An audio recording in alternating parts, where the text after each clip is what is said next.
اور کل ایک اہم فیصلے کے حوالے سے آپ کو بتائیں تو اس میں یہ کہا گیا جو بینک اسٹیٹمنٹ ہے وہ آمدن کا ثبوت نہیں ہے. سپریم کورٹ کی جانب سے یہ اہم فیصلہ دیا گیا اور چیف جسٹس یحییٰ آفریدی کی سربراہی میں 2 رکنی بینچ نے گزشتہ روز کیس کی سماعت کی.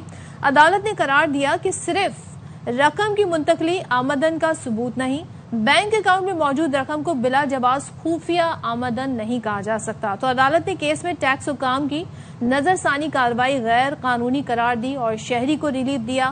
فیصلے میں کہا گیا کہ محض شک یا اندازے پر ٹیکس کارروائی نہیں ہو سکتی، ہر اطلاع کی تصدیق اور شفاف شواہد ضروری ہیں. عدالت نے ٹیکس قوانین کے غلط استعمال کو روکنے کی بھی اسی کیس میں پھر ہدایت بھی دی ہے. اور جی پاکستان نے ٹیکس نیٹ بڑھایا لیکن آمدن نہ بڑھ سکی.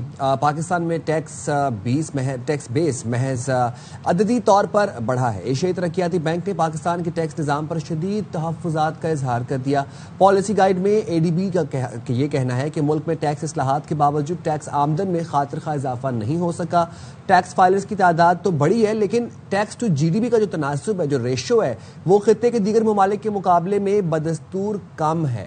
بالکل، اور ساری صورتحال پہ بات کر لیتے ہیں. ہمارے ساتھ موجود ہیں گفتگو کے لیے ماہر ٹیکس امور اشفاق تولا. تھینک یو سو مچ اشفاق صاحب، بہت شکریہ. یہ بتائیے گا جو ایشیائی ترقیاتی بینک کی رپورٹ ہے پاکستان کا جو ٹیکس کا سسٹم ہے اس کو ناقص قرار دے رہی ہے، غیر مؤثر قرار دے رہی ہے، اور ظاہر ہے بڑی اس پر کوششیں کی جاتی ہیں، بڑی اصلاحات بھی بیچ میں لائی گئی ہیں.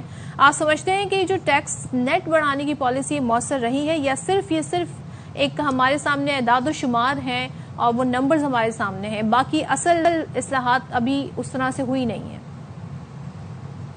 تھینک یو ویری مچ صدف سائم. بسم اللہ الرحمن الرحیم. دیکھیں، ٹیکس اصلاحات کی بڑی کوششیں کی گئی ہیں، مگر جب کوئی صحیح اصلاحات کرنے کے لیے جاتا ہے تو اس کی بات نہیں مانی جاتی. اور اس وقت یہ ہو رہا ہے کہ جو نئے ٹیکس پیئر ہیں اس کو لانے کی بجائے کوشش یہ کی جا رہی ہے کہ جو ایگزسٹنگ ٹیکس پیئر ہیں انہی کو نچوڑ دیا جائے. یہاں یہ میرا خیال ہے کہنا بالکل صحیح ہوگا کہ nobody wants to burn the political capital، اور یہ چاہ رہے ہیں کہ جی کسی بھی طریقے سے نہ ایگریکلچر پہ ٹیکس لگے نہ دکانداروں پہ لگے. آسان نظام کی ضرورت تھی جو کہ ہم لے کے آئے تھے. میں بھی خود اس ادارے میں صدر رہا تھا، چیئرمین رہا تھا reform and resource mobilization commission کا، منسٹر آف اسٹیٹ، اور بڑی میں نے بھی کوششیں کی. مگر ایک مائنڈ سیٹ ہے، میرا خیال ہے اس مائنڈ سیٹ کو آپ چینج نہیں کر سکتے. تو بالکل صحیح ہے. اب ہو یہ رہا ہے کہ پاکستان میں 7.5% لوگ 95% ٹیکس دے رہے ہیں ڈائریکٹ ٹیکس. تو ان سے تو سارا وصول لیتی ہے اور گورنمنٹ اپنا بجٹ پورا کر لیتی ہے. باقی رہے سوال جو آپ میرے جیسے، تو ان سے باقی FBR کی کرپشن پنپتی ہے.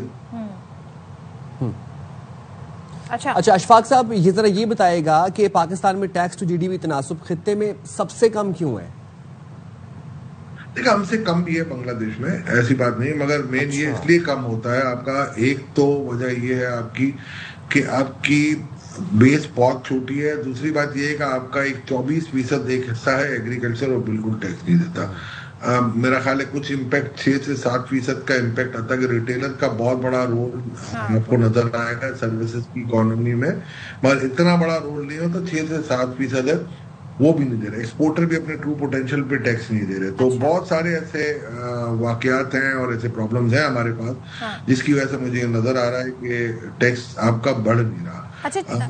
پچھلے سال 13 سے لے کے 17 تک ہم نے ہر سال 1% ٹیکس کی GDP بڑھایا تھا. اشفاق صاحب، ایک یہ جو فیصلہ آیا سپریم کورٹ کا، اب اس فیصلے کے بعد آپ کے خیال میں جو بینک سٹیٹمنٹ ہوتی ہے اس کی قانونی پر حیثیت کیا رہ جاتی ہے؟ بڑا اہم ڈاکیومنٹ مانا جاتا ہے. قانونی حیثیت اپنی جگہ رہے گی، اور یہ پہلے بھی ایسے ججمنٹ آ چکے تھے ڈفرینٹ فورمز پہ. سپریم کورٹ سے پہلے ہائی کورٹوں کے بھی تھے، ٹریبونلز کے بھی تھے. اور یہ بات تو صحیح ہے نا. دیکھیں نا، اگر فرض کریں میں یہ کہوں کہ جی میری انکم جو ہے وہ کریڈٹ سائڈ جو بینک کی ہوگی آپ کی، میں انکم لے لوں گا، اور جو ڈیبٹ سائڈ ہے میں اس کے جو آپ کے اخراجات ہیں وہ نہیں لوں گا.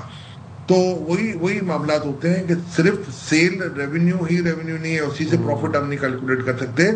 اس کو سیل کا اگر آپ کوئی بھی چیز کر رہے ہیں جیسے، تو اس کو آپ کو خرچ کرتے ہیں جب وہ سیل ارن ہوتی ہے. تو وہ یہ بیسک پرنسپل ہے ٹیکسیشن کا. تو وہ میرا خیال ہے وہ اپنے ٹارگٹ پورا کرنے کے لیے FBR